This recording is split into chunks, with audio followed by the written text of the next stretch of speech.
Welcome to the Hawaii Book and Music Festival, one of my favorite literary events of the year, partly because we get to all go, at least this year and last year, in our minds to Honolulu. Want to thank, right at the top of the hour, Roger Jelinek, the executive director, and Colin Wong, who's behind the scenes here with us on the Zoom, on the webinar, for hosting it and for their innovations. And this year, joining with the University of Hawaii at Manoa and many, many sponsors.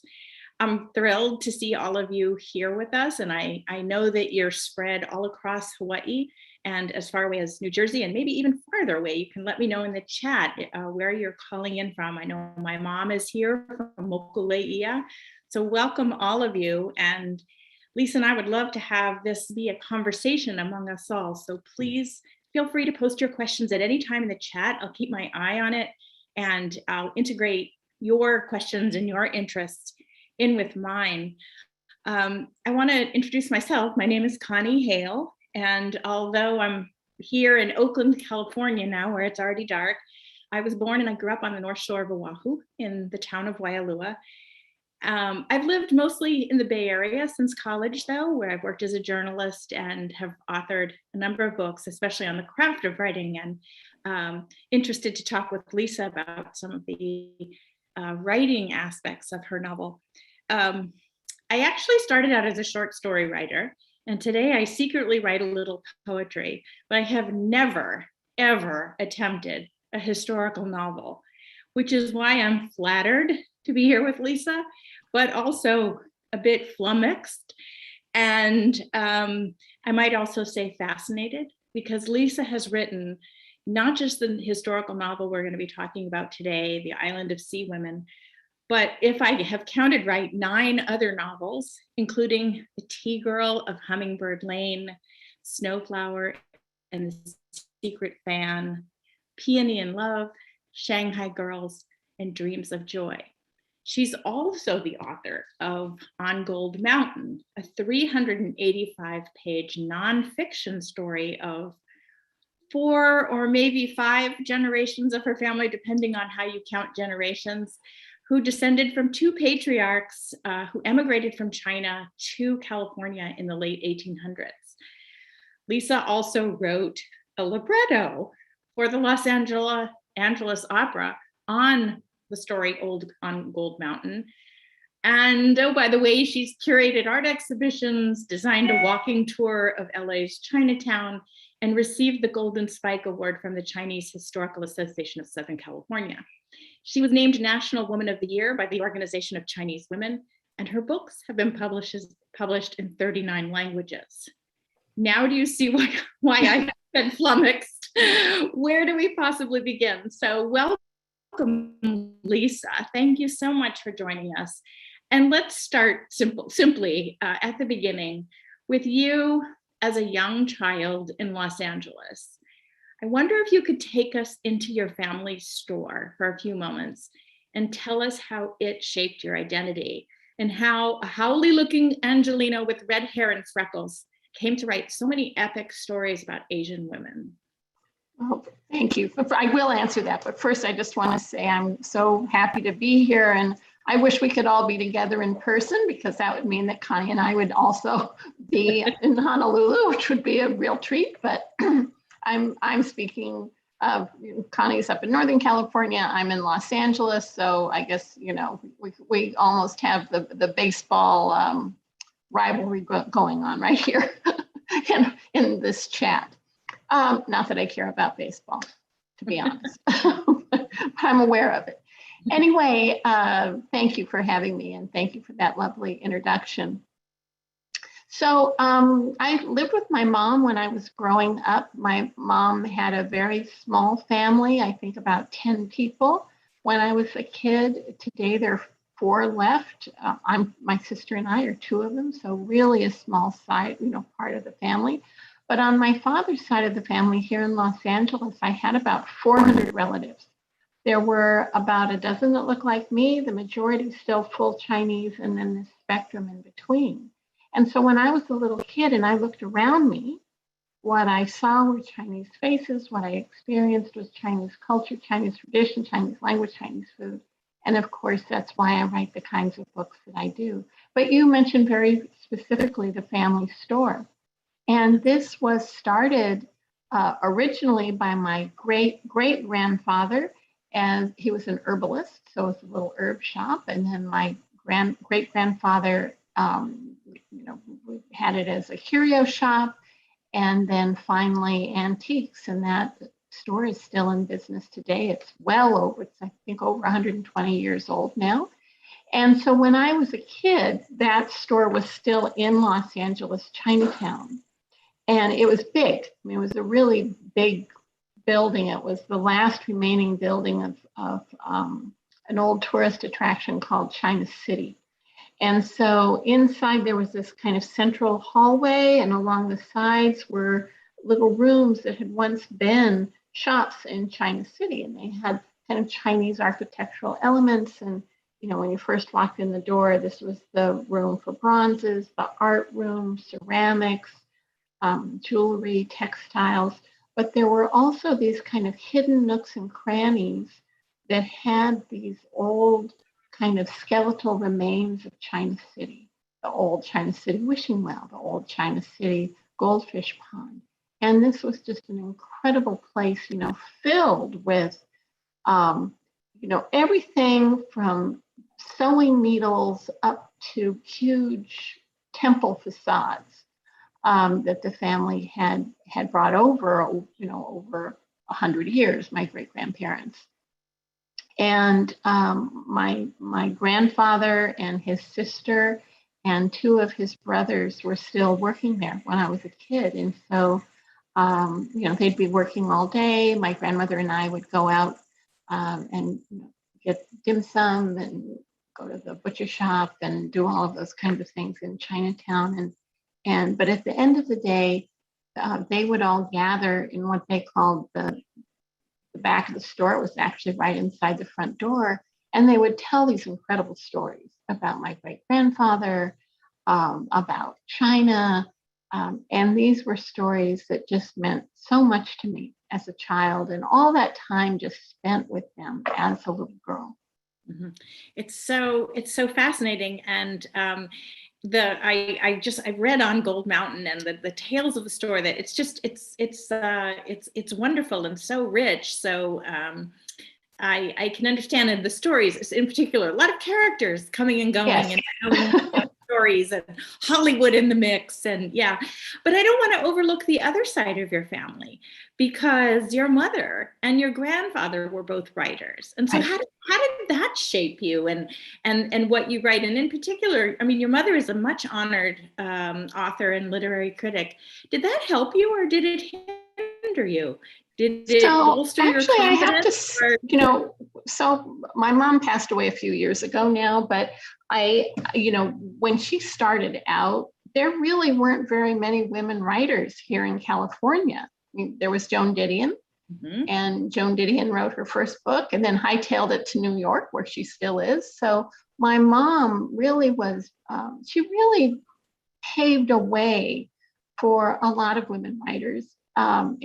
She taught writing as well. So a lot of writers, men and women, but also for me.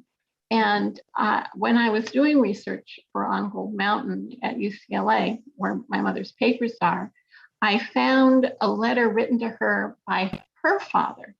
And in it, and he was an old Texas newspaper man, and in it, he had said to her, if you really, and this was when she was still in college, if you really want to write, you have to write 1,000 words a day.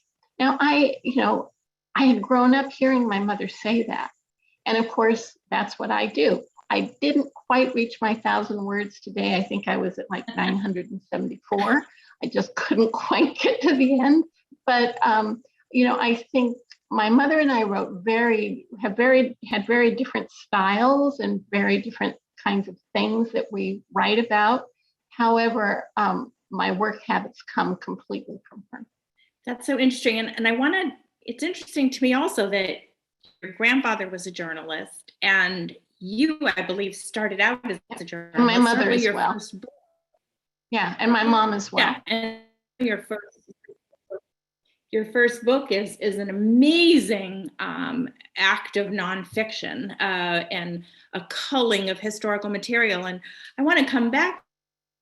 Obviously, all of those skills as a journalist, obvious in reading your book, how those in your novels. And so let's talk. I want to just show everyone the beautiful cover of The Island of Sea Women, which we'll be mostly talking about today. And this is a novel that brings to pulsing, undulating life the little known world of the diving women of Jeju Island in Korea, which in one of the very first lines in the novel, you describe poetically as an island of wind, stones, and women. The book has been called mesmerizing by Oprah's magazine. And as someone who spent many years as a child snorkeling and night fishing and mending nets with my uncles and talking story with fishermen, I can attest that the passages in which you take us into that world, the world of the sea and the world of these women divers, is indeed mesmerizing. But I have to say, from page 2, I mean, I got right away this kind of poetic sense that you brought to the page, but then immediately on page 2, I wrote a note to myself saying, wow, look at this exposition. So immediately you begin to tell the reader all sorts of historical and cultural information. So the entire book is this mix of story and exposition. And I thought, well, let's start with maybe a little bit of exposition then. Maybe you could tell all of us here in the audience how you think of your subjects of this book and some of the most unusual aspects of Haenyeo culture. Yeah, so, what really inspired me about them from the very beginning was their physical courage, bravery, endurance, and persistence. And for the people out there who don't know, so on this island, the women, they have, for hundreds of years been free divers, and they take deep breaths. They dive down about 60 feet. That's deep enough to get the bends. They stay underwater 2 to 4 minutes. They harvest seafood, and they're the breadwinners in their families, and their husbands are the ones who stay home, take care of the kids, do the cooking, take care of the house, take care of the elders. And it used to be, as recently as the late 1970s, that these women would retire at age 55 if they lived that long. As you know, there are many ways to die under the sea. You can get a tool caught in something. You get your hair caught in rocks. You can get tangled up in kelp. You could be hit by a boat. You could be swept away by an underwater current. Sharks in the neighborhood. So all these different ways that people can die. So they would retire at age 55 if they lived that long. Today, there are only about 4,000 left, and the youngest one is 55. And many of these divers are in their 70s, 80s, 90s. And again, to have been doing that kind of work, many of them professionally since they were 15, again, is this kind of physical persistence, endurance, and all of that. Now, I will say that over the book came out a couple of years ago, and then the paperback came out last March. And I went out on book tour. It was supposed to be a 6-week-long tour. I went to 5 states in 5 days, and then the tour was canceled. And what I found was over the next few months, as people started reading the paperback, and as we were really deep into the pandemic, that readers really, and myself as well, really shifted how I thought and how they thought about these divers, that it shifted away from that physical aspect into a more psychological aspect of this again, courage, persistence, endurance, bravery. And these women on this island have lived through such unbelievable history, real hardship, and yet and in addition to doing this really difficult job, and yet they have this ability to continue. and to really embrace life. I mean, they're very loud. Their ears have been quite damaged by being under the sea, at such a deep level. But they love to joke around. They love to tease. They especially love to tease men. And they do it in these really loud voices. They're very vibrant.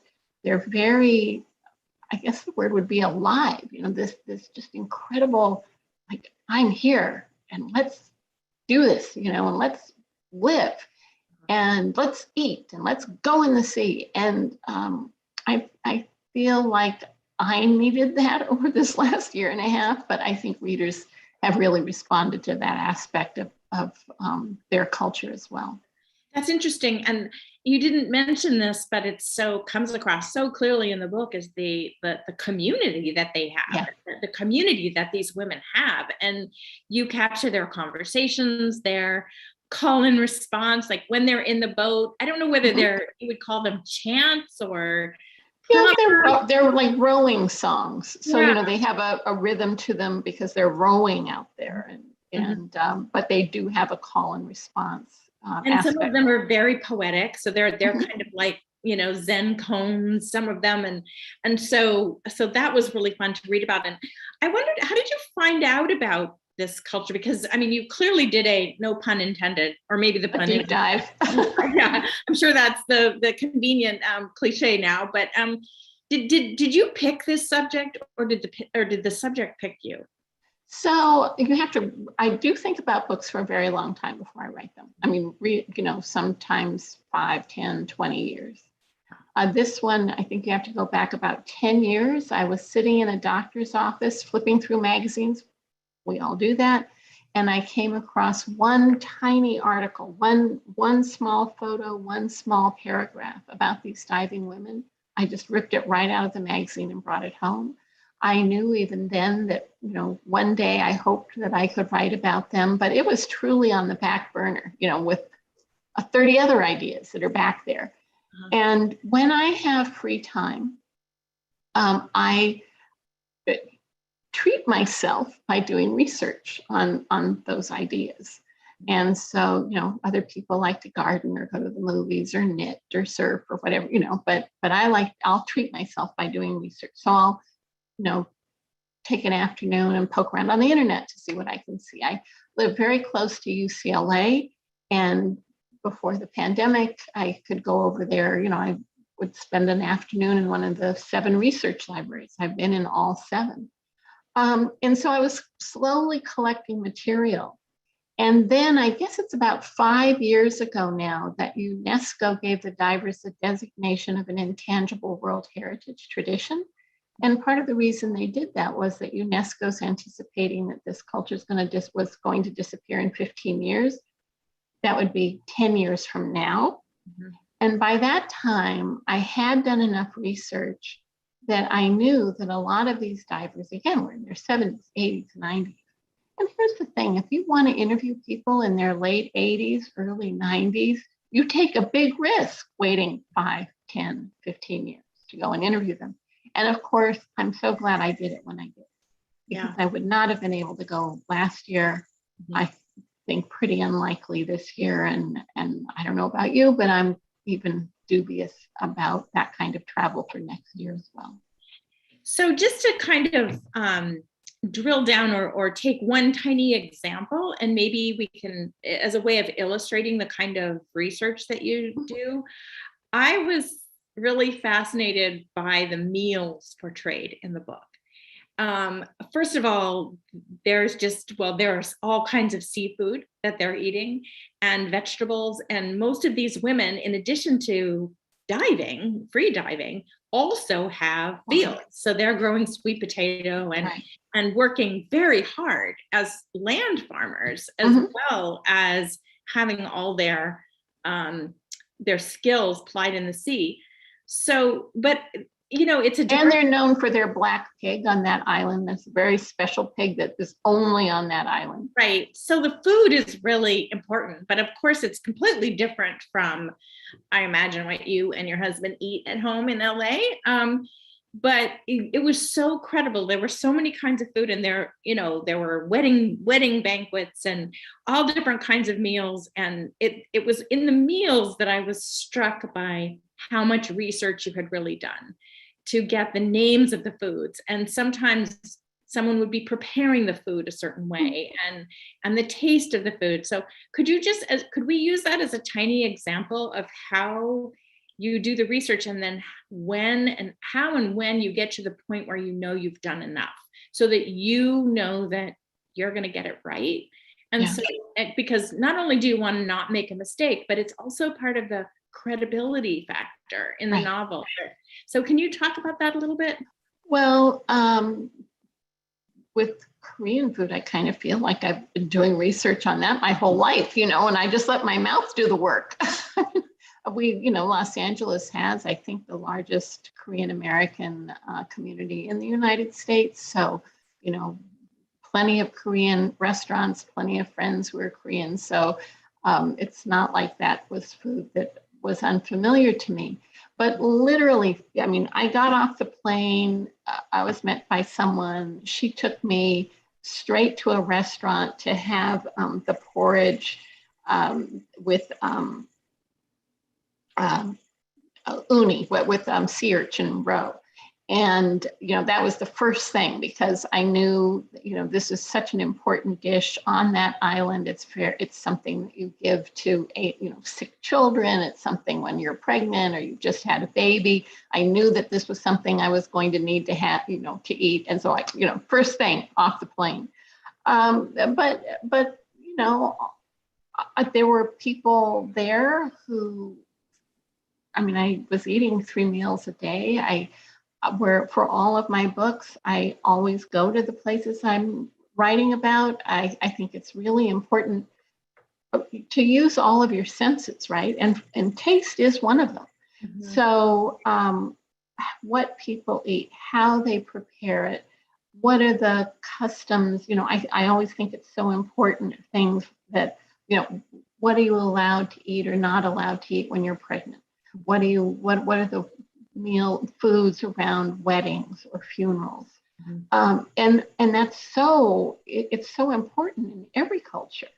So, taste, of course, what does it sound like? What does it feel like? To me, you mentioned earlier that aphorism, or the saying about the island, it's the island of 3 abundances: wind, rocks, and women.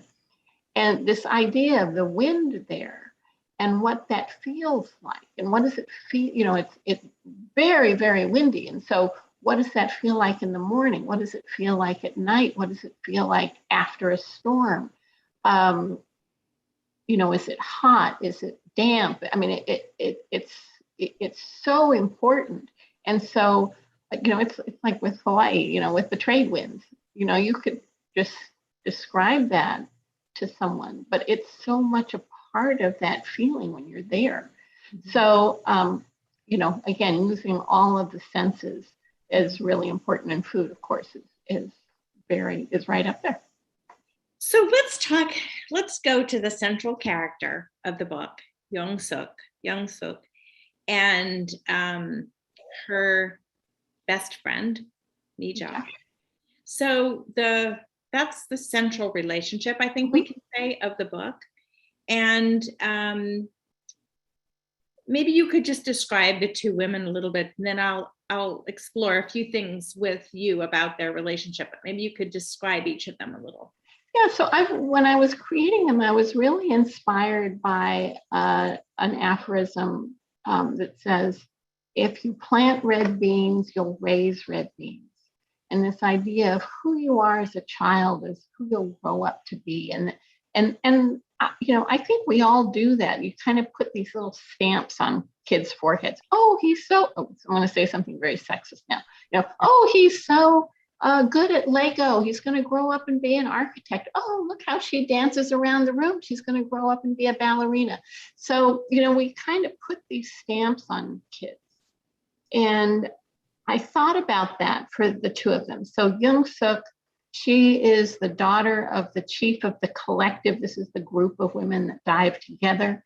And, it's expected that one day she'll take her mother's place. It's a very positive stamp. And I don't think this gives away anything to say that she does achieve it, but it's a pretty bumpy road. It's not an easy way there. And then Nietzsche is the daughter of Japanese collaborators, and she too has this stamp on her forehead. But that stamp says, you can't trust her. She's going to betray you. It's just in her, it's on that. It's right there on her forehead. Mm-hmm. And the reason I decided to write about friendship, I am a woman. I write about women. I'm going to bet that a lot of the people who are watching tonight are women. And, I've written about mothers and daughters, sisters, friends, best friends. And while there are mothers and daughters in this book, and there are sisters, they're the Kang sisters, who are pretty important to the plot, but the main relationship is this friendship.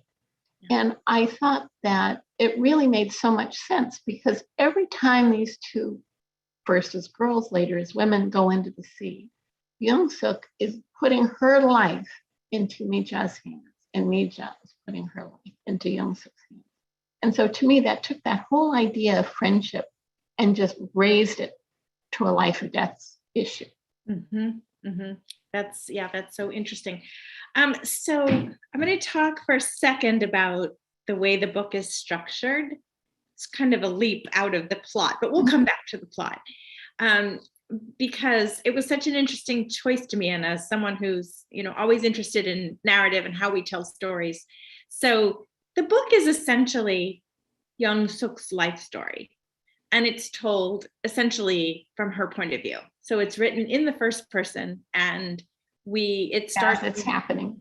Mm-hmm, as it's happening, and we go through her entire life with her, and then the other characters who are in her life are the other major characters in the book. However, you made an interesting choice where you took the very end of her story, so the end of the chronological story, and you chopped it up into a half dozen pieces, and you told those pieces in the third person. Mm-hmm. And so the book starts with, it doesn't literally start with one of them, but it ends with one of them. So can you tell me? That's Young-suk is on the beach. It does start. It does start. Yeah. Sorting the algae that's washed ashore overnight. So it's a framing device. Yeah. And there's one at the end, one at the beginning, one at the end, but then between each major section of the book. So can you just tell us why you did that? And did you write it that way? Did you know you would do that from the beginning, or did you just write the whole story and then say, oh, this is too boring, writing it from the beginning to end, or why did you do that? Well, it's actually a couple of different things. So I did not have an intention of and we'll call them the contemporary scenes, although they take place in 2008. But I had no intention to have that. Mm-hmm. But then when I was on Jeju, there were really like three categories of women that I interviewed. There were some it was in their home, very long, really in-depth interviews that would last 2 to 8 hours. The next group was I would go to where women were going into the sea or coming out of the sea. These were very catch as catch can, and we can talk about what I can get from those short interviews later. And then the third was I would go to the beach, where women who are semi-retired, retired, or perhaps getting over an injury sit on the beach, and they collect and sort the algae and seaweed that's washed ashore overnight. Now, these women have a very particular look. They wear these big bonnets that look like American pioneer bonnets, like you're walking across the prairie next to the wagon train. They have these little cushions that they tie onto their rear ends, so they're sitting right on the beach with their knees kind of up around their ears. They're unbelievably limber. And then it seems they've all gone to the same hairdresser and had their hair dyed black with these crazy pin curl permanents, kind of like we all had back in the 80s. We can be happy those are behind us. Their skin is not in great shape. I mean, they have been in the sun, in salt water, in that unbelievable wind their entire lives. But they are women, so they want to look good. So they've had tattooed makeup, eyebrows around their eyes, around their lips. Anyway, I loved these women. I've loved them so much. And again, these were very short interviews, just going from woman to woman. Can I talk to you for a few minutes? And I loved them so much that the book had to start with an old woman sitting on the beach on her little cushion. And then the other thing about those women, and that I really was struck by, is they have, this unbelievable peripheral vision, right? I mean, I guess you're born with it, but also they must train themselves. That's how they survive under the sea. Fish have eyes on the sides of their heads. That's how they survive. And so they're so aware of everything happening around them. And I remember this one woman in particular was watching, like she was working here, but I could feel that she was just watching me wherever I walked. And finally, and I was walking woman to woman, but she was keeping her eye on me. And then finally I approached her, and as I came near, she shouted out, "I was the best Tenyo." Now, of course, they all say that, I was the best. Oh, no, I was the best, but in these really loud voices. But here she shouted out, and she may have been, because in the Henyo Museum, they had these big pictures of her in the galleries. They had a documentary about her that ran on a continuous loop. Anyway, at one point she said, I was so good under the sea, I could cook a meal under there. And of course, I just wrote that down, and that is something Young Suk says. And in many ways, the character of Young Suk really comes from that particular woman, that real, I was the best. And so going back to your question, I was so attached to them that I had to use them, but writing those, I've always called them vignettes. Mm-hmm. Each one is revealing something that actually hasn't happened in the story yet. Mm-hmm.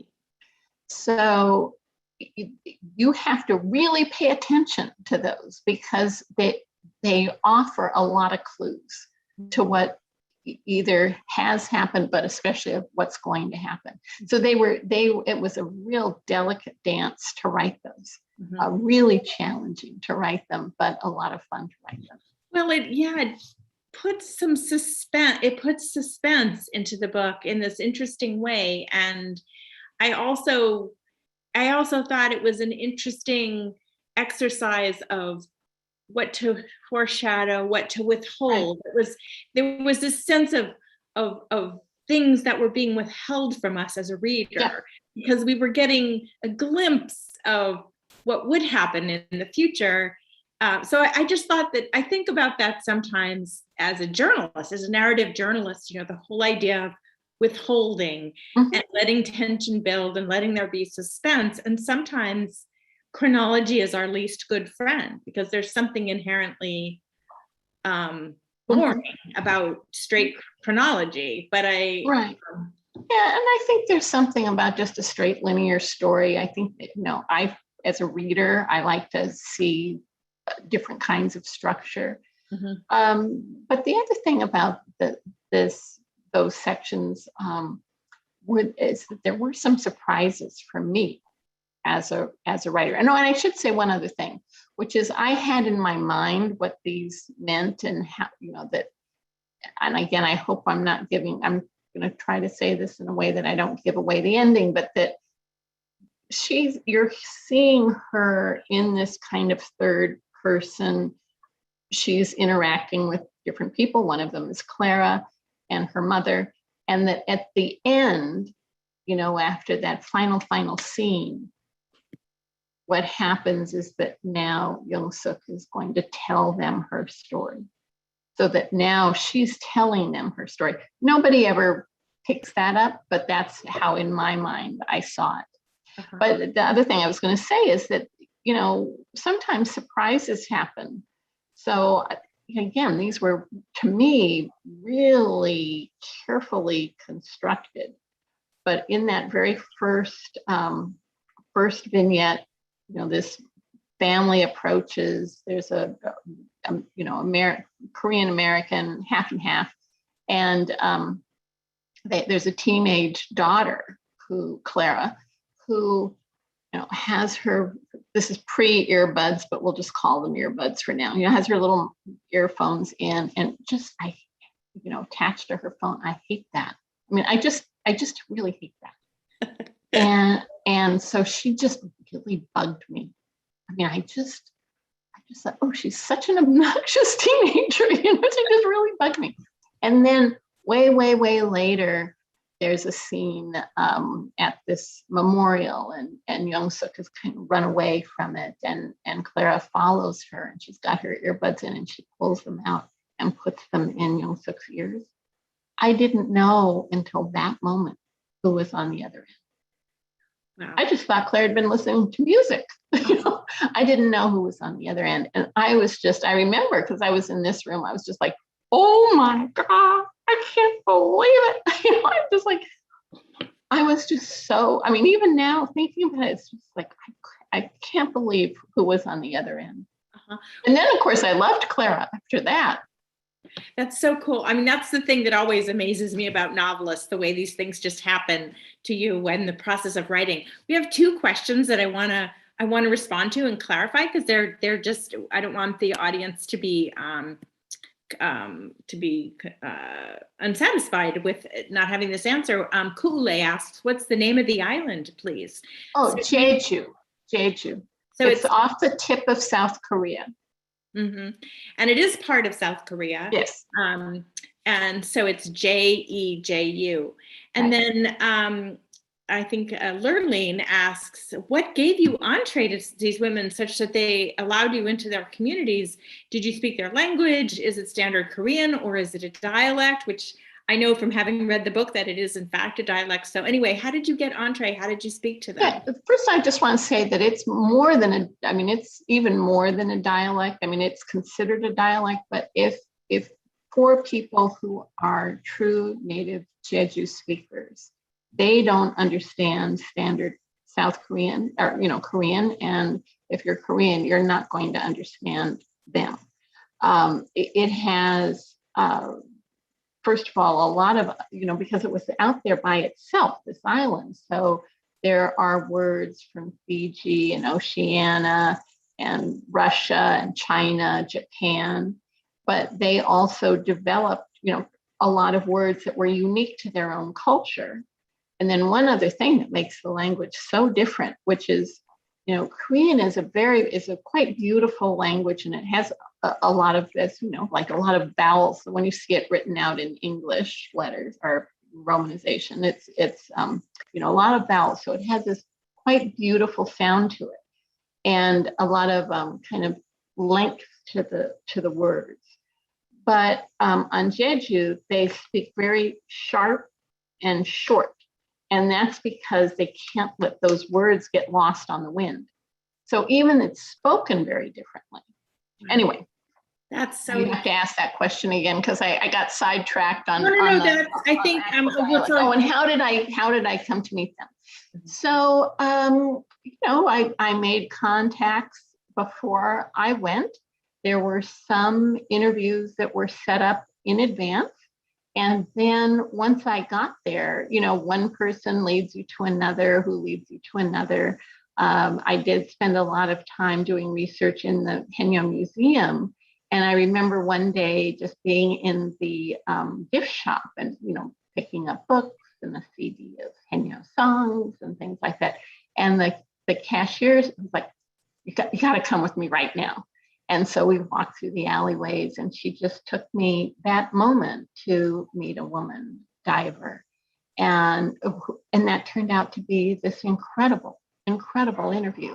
So it really was a combination. And then again, kind of just walking up to people and asking, can I interview you? So and then the last part of the question was, how did I communicate? So I had 4 different translators. The first one I think of as being kind of like the official translator. She was with me when I interviewed the Grand Shaman, the top woman shaman of the island, whose job it is to go to the seaside villages and perform rites and traditions that keep the women safe in the sea. She was with me at the Oceanographic Institute, meeting scientists, also, what else? Well, those kinds of stuff with the governor of the province. So, that kind of thing. The next one, she was a student at the university there, and she was with me when we were interviewing the women on the beach. And this really sweet thing happened over and over again, which was there would always come up, I won't say every single time, but we'll say 8 out of 10 times, that there would come a point when the woman, the diver would say to this young girl, oh, could you hold your cell phone to my ear? I need to call my son, my grandson, my nephew. You are so pretty, and he's looking for a wife.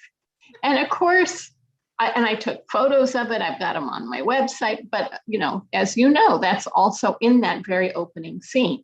That's how Young-suk gets out of this uncomfortable situation. She says to Claire, hold your cell phone to my ear. I need to call my nephew. And, he comes to rescue her. And then the third one, she was the first girl in her family to be educated. On Jeju, girls didn't go to public school until 1978. And even that required fees. So these women started saving up their money to send their daughters and granddaughters to school. And so she was the first one. She's a PhD in English, wrote her dissertation on, of all people, Ezra Pound. Anyway, she took me to meet her mother. And her mother was the daughter of Japanese collaborators. And this was one of the interviews in someone's home. And she was 91, I think. And, strong. These women are strong. They're in the sea every day. They carry these big nets filled with sea creatures. They're physically strong, but 91, you've got to take that into consideration. And so after a couple of hours, are you okay? Do you want to take a break? Oh, no, talk. She just, a couple hours later, you sure you don't want to take a break? I can come back tomorrow. No, talk. She just talked for 8 hours straight. And so we're getting, sorry. Go ahead. Sorry. I didn't mean to interrupt you. I'll just finish and say that at the end, I was pretty tired, but her daughter, who'd been doing the translation, had gotten very pale, was a little shaky. And I asked, are you okay? And she said, I learned more about my mother today than I've known in my entire life. Wow. And so to have been part of that was just this, I'll never forget it. That is amazing. So we're getting a lot of interest in your interpreters, and I don't want to spend too much more time on it because there's so much more to talk about. But Donna Chung, who is a writer in Hawaii, a friend of mine, wanted to know how you found the interpreters. And then Michelle, who's here from Boston, asked how long you were on Jeju Island doing the interviews and the research. Yeah. So let's see. One of them. The first one was I had organized from here, and I had started just to make contacts on Jeju. And you can, the thing is, you do these things in so many different ways. Sometimes you read an article and you write to the author of the article or the scientific study or the book and say, how can you please help me? And then again, one person kind of leads to another. And so I know the one who was sort of the official translator, that was arranged from the beginning. And then the others kind of fell into place once I was there. Mm-hmm. And how long were you there on the island? Oh, a couple of weeks. But, when I go, I am so prepared. I've already done a ton of research. So then my research is really targeted.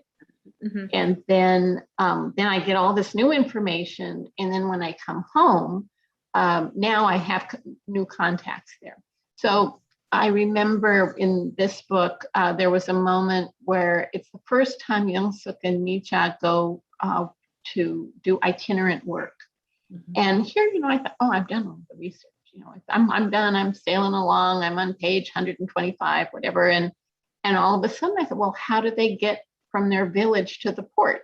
I mean, people didn't have cars. They didn't really even have buses. So how did they get there?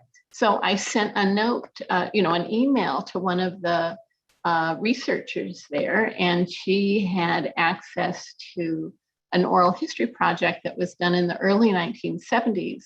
Within 24 hours, she had sent me 5 of them with 5 different ways that women would go from their village to the port, from the port back to their villages. And, Connie, I use them all, right? I mean, there are all these different ways that I use because those are the ways that they. Yeah, that's so interesting. Now I want to shift because it's so clear in listening to you how wonderful these women are and how charming they are and how, as you said, full of life and spirit they are and how unconventional by our standards and then there's so much in the book that's sort of beautiful descriptions. But there is a core of darkness in this book. And I have to say, it came upon it to me, it came up by surprise almost, which is, I imagine, how it was experienced by the people of Jeju Island. And it reminded me when I was, and this is basically the time of what was called the 4-3 incident. And I mean, there was just a period of horrible conflict in Korea, in that area of the world, on Jeju Island, and brutality. And but I was reminded, I did research at one point about my own grandfather who survived the Battle of Bataan and the Bataan Death March and years as a Japanese POW. And I remember how heavy it sat on me, and it was a struggle to continue. And then it made me think of Iris Chang, who wrote The Rape of Nanking. And then when she was writing about Bataan, she didn't get through it. She ended up committing suicide, actually. And I did want to ask you, I just can't imagine how heavy that must have been for you to be doing that research and writing that part of the story, because the story really does change in tone and feeling. And so without getting bogged down in some of the details of the brutality that Young-suk, the main character, had to witness, as well as Mi-cha, her best friend, how did you as an author get through that? I mean, I know that sounds like a strange question, but it's not strange at all. Having been through it myself, I know that it can really sink the best authors. And yeah. Well, first of all, I know what's coming and they don't. And that's a really hard thing, to know what's coming and they don't.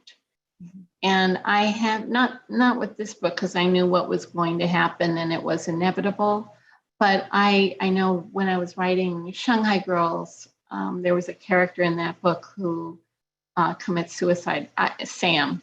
And he may be one of my favorite all-time characters. I just loved him. I thought he was such a good person. And I, knew what was going to happen. And I tried everything I could to prevent that from happening, to change the story. But the more I did to save him, the more I pushed him into a corner. And I do think, first you do have your plot, right? But also characters have a life of their own. And some of what happens to them is actually outside of my control. But it's hard. And you mentioned the brutality. This is the most violence that I have ever written and I ever hope to write. But I felt it was important because it got to that, there's the overall theme. It has to do with forgiveness and what happens to Young-suk and her family. I felt it had to be really true to what had happened during the 4-3 incident, but also something that would be so terrible that you wouldn't question, why can't she just forgive already? But even so, I still get questions. People ask that, why can't she just forgive already? And I'll say, well, remember what happened to her. So I was given a copy of the human rights report that has been done or is still ongoing about the 4/3 incident. This is the longest ongoing human rights report in the world. When I had it, it was already 10 years old and 755 pages long. And what they did is international, and they had access to US government and military records, Korean government and military records, but they also interviewed people on all sides of the conflict. Policemen, soldiers, victims, just every person that they have been able to find. And so there are very specific scenes that I use that actually happened. So, and really come from the eyewitnesses that I didn't interview. I did interview some people. I interviewed an elderly man who was a poet, who, when he was a boy, saw all the boys, and 12 to the oldest grandfather in his village killed in front of him. So I did interview people like that, but I also had, all these other stories. And so without going into all of them, I'll just say that if you remember the part in that scene at Bukshan, when Young-suk and Mija are kind of crawling around, they're looking for Young-suk's husband, and they come to the ambulance. And in this ambulance are all the officers. And but they're like, they've just burned down this village. And it's like, well, okay, we burned down the village. Where are we going to put these people? How are we going to feed them? How are we going to clothe them? Where are we going to house them? And of course, they come up with their solution. About 80% of the dialogue in that comes from the ambulance driver. Wow. So, there are places in the book where I just took it tried to keep it as absolutely true to what people saw and heard. That's really amazing. I have a friend, and I think she's here in the audience, who is also 1/8 Chinese. And she asked a lot of interesting questions from her perspective, but I think one of the questions, I love the way that she phrased it, and I'd like to put it to you. She says, and she's read several of your novels. You often write about women in times of stress and the balance between selfishness, self-preservation, and friendship. Do you see the cutting off of people as a necessary coping mechanism? And then I add to her question, and how do you resist the temptation to have these people come to a reconciliation or a Hollywood ending? And so, of course, I'm talking about mostly the relationship of Young-suk and Mija, but there are threads of this throughout your work. How do you mentioned forgiveness, but wow, there's so many different facets of that you explore. Right. Yeah, I don't know. So there was one part of that. I wish you would repeat it. That you often write about women in times of stress and the balance between selfishness, self-preservation, and friendship. Do you see the cutting off of people as a necessary coping mechanism? Yeah, that's the part that's interesting to me. I don't know that I think of it quite that way. Although certainly in life, sometimes we have to, right? Sometimes, either we have to cut somebody out of our lives, or we get cut out of their lives. That happens. But what I will say is, or the way I'm thinking about this right now, as you've asked that question, is I am writing about women. And I sort of put this in the context of the hundreds of years that there have been writers, but most of them men. And so there are, hundreds of years of men writing about women. And you can say, oh, yes, there was Emily Dickinson and the Bronte sisters and Jane Austen, but you have, George Eliot, but it's really not until you get to Virginia Woolf, literally 100 years ago, where you start to see women really writing about women and getting published. And so to me, there's this whole life of women that hasn't really been touched upon by women writing about women.